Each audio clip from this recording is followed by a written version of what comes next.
Olives, olives, and olives once again.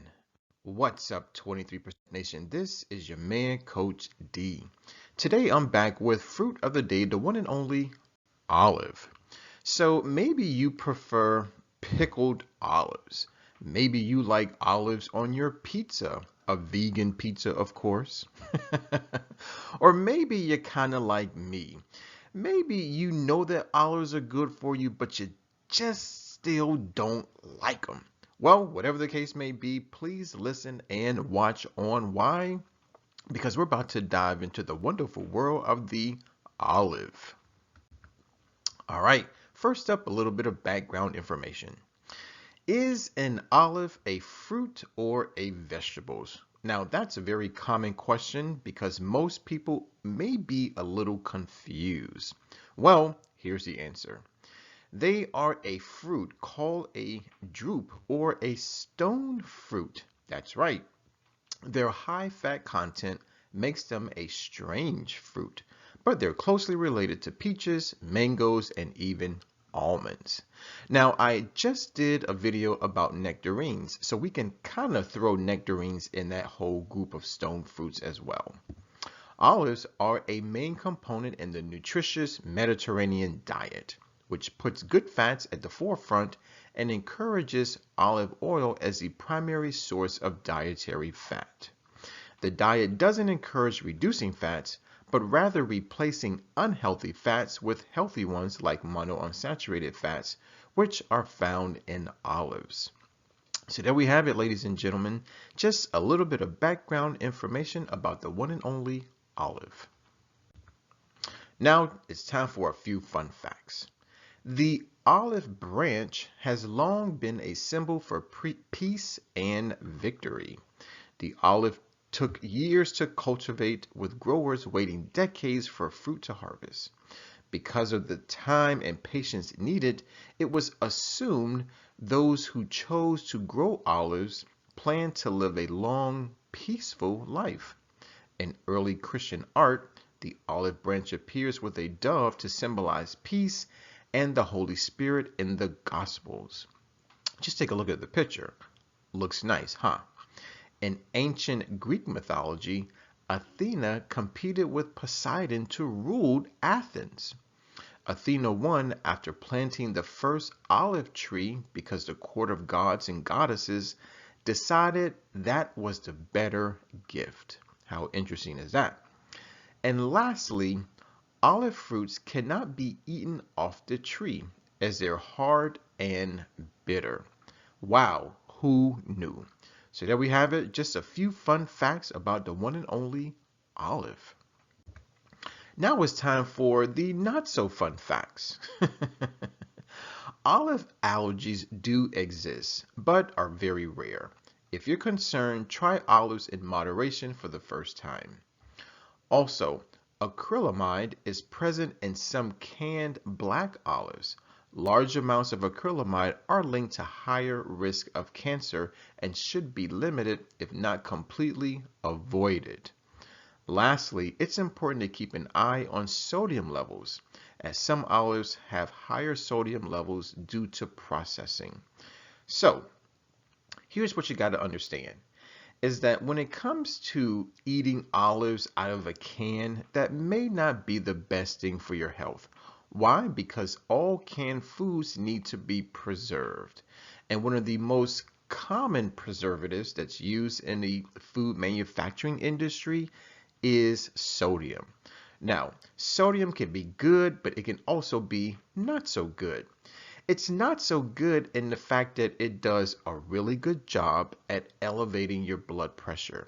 So, if you're the type of person who loves to eat olives, then please make sure that the type of olive you're eating is lower on the sodium scale, not higher. So there we have it, guys, a few not so fun facts about olives.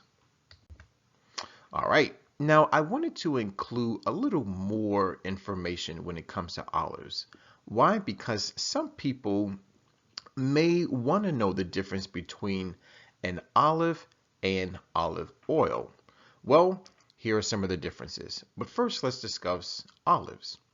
Olives remember, are a fruit. So when it comes to its fat content, well, only 25% of its energy is going to come from fat. Now, they are higher in sodium. Why? Because they are cured or pickled in salt. Also, olives have fiber, vitamin E, vitamin A, and are good sources of copper and calcium. Also, the beneficial polyphenol content is lower than olive oil. Now, let's quickly remember that polyphenols are basically a type of phytochemical, or more specifically, a phytonutrient, which basically means that these are nutrients that come from plants. That's all. Now let's focus on olive oil. Now, remember something. The oil simply comes from the fruit itself. So rather than talk about the fruit, we gotta simply understand that olive oil is almost 100% fat. Now, yes, it is unsaturated fat, but whether it's unsaturated or saturated, it's always going to yield 9 calories per gram. So, if you're the type of person who is looking to lose a little bit of weight, you may want to reduce the amount of olive oil that is in your diet. Why? Because it's pure fat. Now, here's something else that you need to understand is that olive oil is lower in sodium. As a matter of fact, it almost has zero sodium. And lastly, the beneficial polyphenols are preserved in extra virgin olive oil. So there you have it. If you're looking to reduce your sodium levels and if you're looking to increase your polyphenol levels, then olive oil is your better option. However, if you're the type of person that's looking to lose a little bit of weight, you want to shed some inches from around your midsection, then olive oil may not be your better option. Instead, opt for the actual fruit itself. So there we have it. Olives versus olive oil. Who wins? You decide. All right, now it's time to talk about the 5-20 rule. Ladies and gentlemen, the 5-20 rule really is all about food labels. Yes, food labels. Ultimately, the 5-20 rule is a guide. It's a guide that lets us know whether or not a food item is a good source or not a good source of any particular nutrient. Now, when we talk about the 5-20 rule, really we're talking about percent daily value, abbreviated percent DV. Now, let's take a look at our picture. Notice that it's colored in different colors. So we have one portion that's highlighted in, let's say, purple or lavender. Then we have one section that's highlighted in yellow. And then we have a section that's highlighted in light blue. Let's go over the different colors, shall we? First, let's talk about the percent daily value column. Now notice that percent DV is basically represented in terms of percentages. Some percentages are very low, some percentages are very high. Basically, the scale ranges from as low as 0% to as much as 100%. Now let's talk about the yellow portion. The yellow portion basically represents nutrients such as total fat, saturated fat, trans fat, cholesterol, and sodium. Now, these nutrients are highlighted in yellow simply because these are the nutrients that do the body a lot of harm, especially when they are on the higher end of the scale. Now, these nutrients, of course, you want to keep those at the lower end of the scale, okay? Next, we have the nutrients that are highlighted in light blue, such as dietary fiber, vitamin A, vitamin C, calcium, and iron, which basically represent all vitamins and minerals. Now, when it comes to the 5-20 rule, we definitely want to make sure that the percentages of these nutrients are on the higher end of the scale. Why? Because they promote wellness, they promote health within the body temple. Now, let's be a little more specific when it comes to the 5-20 rule. If a food item offers anywhere from 0% to 9% DV, then that food item is considered not a good source of that particular nutrient. Next, if the food item offers anywhere from 10% to 19% DV, then that food item is considered a good source of that particular nutrient.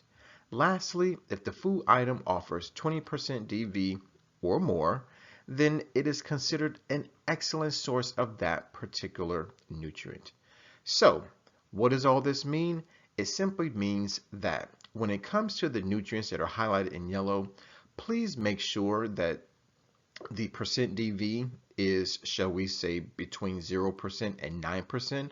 Why? Because those nutrients do a good job at promoting disease within the body. When it comes to the nutrients that are highlighted in blue, make sure that the percent DV is at least 10%. Why? Because these nutrients do a really good job at promoting wellness and health within the body temple.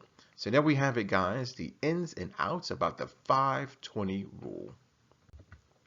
All right, now it's time to dive into the nutrition facts. Ladies and gentlemen, here's what you need to understand about the nutrition facts. Is that when you eat olives, you are basically putting a lot of good things into your body. Now, for the sake of today's lecture, a single serving of olives is equivalent to 100 grams. Now, what does that translate to? It's easy. 100 grams is equal to approximately 40 green olives, whether they're canned or pickled. So, if we decide to eat 40 olives, this is what we're putting into our bodies. About 145 calories, 3.8 grams of carbs, only 1 gram of protein, 15.3 grams of fat, 3.3 grams of fiber. Now, sodium comes in at a whopping 65% DV. So because it's greater than 20%, that means that this serving of olives is an excellent source of sodium. Now, as I stated before, sodium can be good and then it can also be not so good. If you're the type of person who's suffering from heart disease, maybe you have high blood pressure, then you may want to stay away from canned or pickled olives. Why? Because it's way too much sodium for you. Next up is vitamin E, coming in at 19% DV. So because 19% is between 10% and 19%, a single serving of olives is a good source of vitamin E. Next up is vitamin A, coming in at only 8% DV. So unfortunately, it's not a good source of vitamin A. Then we have copper coming in at only 6% DV, not a good source. Calcium, 5%, not a good source.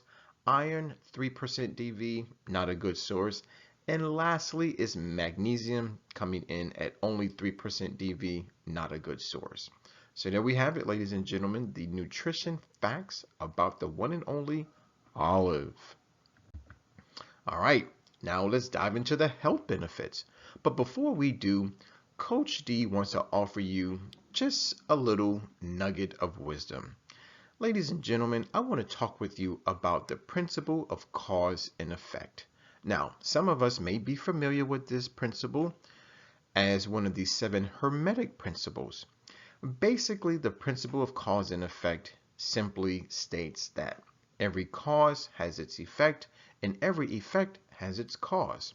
There really is no such thing as chance and or luck. In other words, everything happens for a reason. So what does that mean?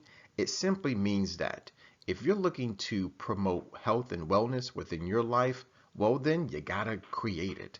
At the same time, if you find yourself diseased, meaning you are obese, you have cancer, you have heart disease, you have diabetes, then unfortunately you actually cause that to happen as well. That's right. So whether it's disease or health, that is the effect. Now we have to focus on the causes. So because this channel is all about wellness, we are going to focus on what causes wellness. So in the case of the olive, we have to simply understand that the nutrients that are in the olives are the causes and the health benefits are the effects. So what happens when you eat olives? Here's what happens. Olives provide tons, and I do mean tons, of antioxidants. Now, antioxidants are amazing. They are basically phytochemicals, right, that once they enter the body, they help to deactivate free radicals. Now, in during that deactivation process, a lot of good things happen. It helps to prevent heart disease, it helps to prevent cancer, and it also slows down the aging process. Also, olives, they lower cholesterol, they lower high blood pressure, they relieve pain, they treat and prevent cancer, they boost heart health, they work as a natural probiotic, it lowers your risk for diabetes and obesity, helps fight infections, and it also prevents osteoporosis. So, if you're interested in experiencing any of these health benefits, it's simple. Eat more olives. All right, now it's time to talk about food. Yes, food, but specifically plant foods. Now, as always, I went to my website for everything vegan, forksoverknives.com. By the way, have you seen the movie Forks Over Knives? If not, I highly recommend it. So I went to the website and I did just a little bit of research on olives, and look at what I found. Two amazing vegan olive recipes that I want to share with you right now. So the first one is entitled Pizza with Cream Spinach, Sun-Dried Tomatoes, Red Onion, and of course, olives. Take a look at the picture. Looks amazing. Now the second recipe that I want to share with you is entitled Penny with Swiss chard, olives, and currants. Take a look at the picture. Looks delicious. Now, if you are inclined to try either one of these recipes, great. All you have to do is click on the description box. Why? Because I'm providing you with a direct link to each of these recipes. Now, when you get to the website, here's what you're going to find. You're going to find an ingredient list. You're going to find the preparation time and, of course, the instructions as to how to make these dishes. So, do me a favor. Click on the link, make the dish, taste the dish, come back to the video, and share your experience. So there we have it, guys. Not one, but two amazing vegan olive recipes from forksoverknives.com. All right, 23% Nation, I hear you. A lot of you say, Coach D, I really appreciate the recipes. Coach D, I really like the background information as well as the nutrition facts. But what I really want to know is, when should I eat more olives? Well, ladies and gentlemen, if that's your question, then I got to tell you that the perfect day, and I do mean the perfect day to eat more olives, is Nature Day. What? Nature Day? Yes, Nature Day. Ladies and gentlemen, Nature Day is the first day of the 23% challenge. Now, some of you may be wondering, what in the world is the 23% challenge? Well, if that's your question, the 23% challenge is a monthly 7-day wellness program that is designed to help improve your health, your wealth, and your relationships. Now, here's the interesting thing about the 23% challenge is that it is the first 7 days of every single month. That's right, guys, the first all the way through the 7th. Now, being that, excuse me, being that Nature Day is the first day of the challenge, that simply means that Nature Day is the first day of every month. That's right. So whether it's March 1st, June 1st, or even November 1st, it's always Nature Day. All right. Now, perhaps you are intrigued. Maybe you are interested in learning more about Nature Day. Well, if that's you, here we go. Nature Day is all about getting closer to nature. Now, yes, there are lots of things you can do to get closer to nature. For instance, you can go take a swim in an ocean, a pond, or a lake. You can go to a petting zoo and interact with the animals. You can even go on a nature walk or a nature hike, right? But for the sake of the challenge, we're simply going to get closer to nature by eating it. That's right, ladies and gentlemen, it is time to eat more plants. Now, if that excites you like it does me, and maybe you're the type of person who has what I like to call one of the big four. Maybe you're obese. Maybe you have heart disease. Maybe you are diabetic, or maybe you have cancer. And maybe you're looking for a better way. Maybe you're looking for an avenue to help treat your illnesses. Or maybe you're the type of person who just simply wants to eat more plants. Or maybe you're the type of person who is considering transitioning to a more whole food plant-based diet. Well, if that's you, then I want to offer you 3 avenues that can help make that transition a little easier. Guys, first I want to introduce to you a 3% vegan. Now, what is a 3% vegan? It's anyone, man, woman, or child, who only eats plant foods and drinks only water only one day out of an entire month.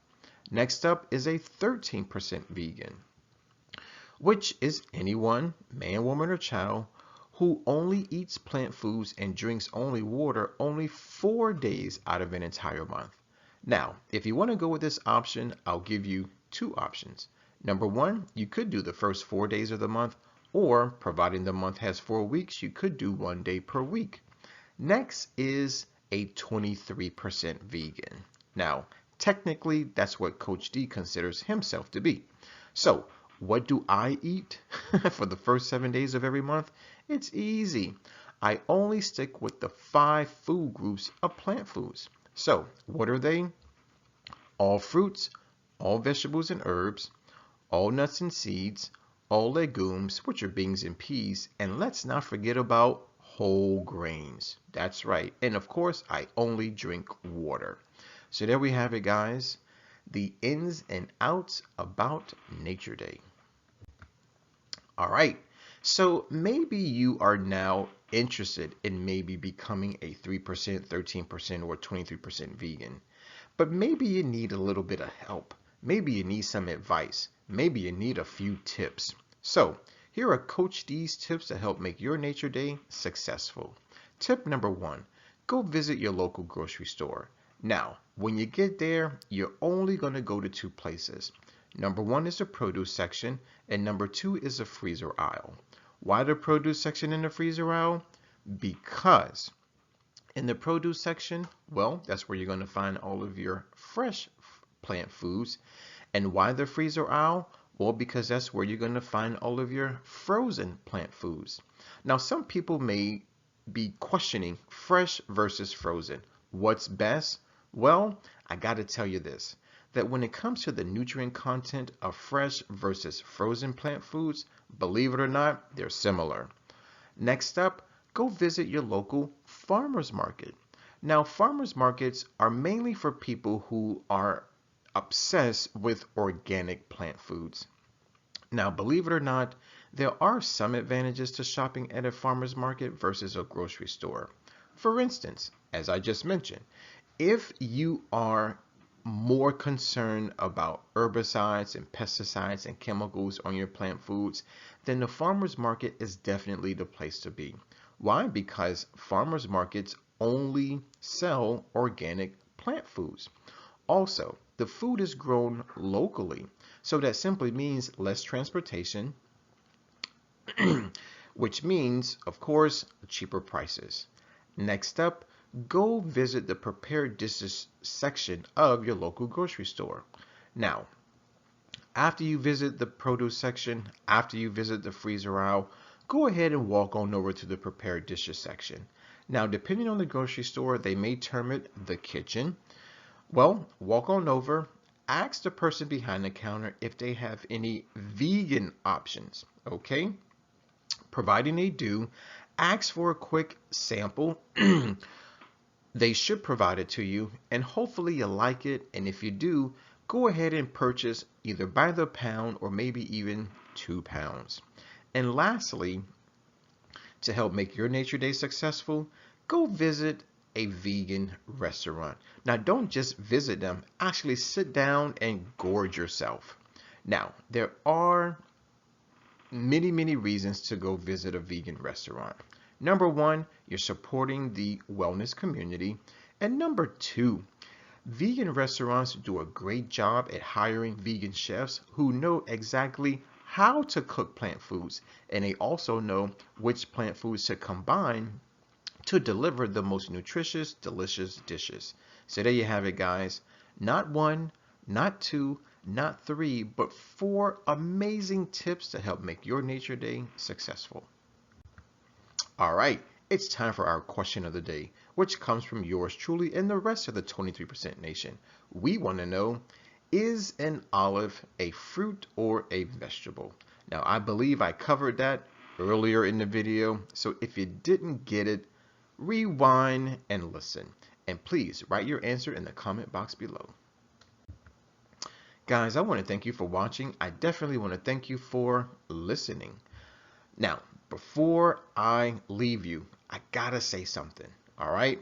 Always eat well, feel well, think well, do well, be well. This is your man, Coach D. Now, before I sign off, I gotta ask you to please subscribe, like, and share the video, especially if you love olives. And don't forget to use our 3-word mantra. It's hashtag eat more plants. As stated earlier, my name is Coach D. Always take care, God bless, and never ever forget that Coach D loves you.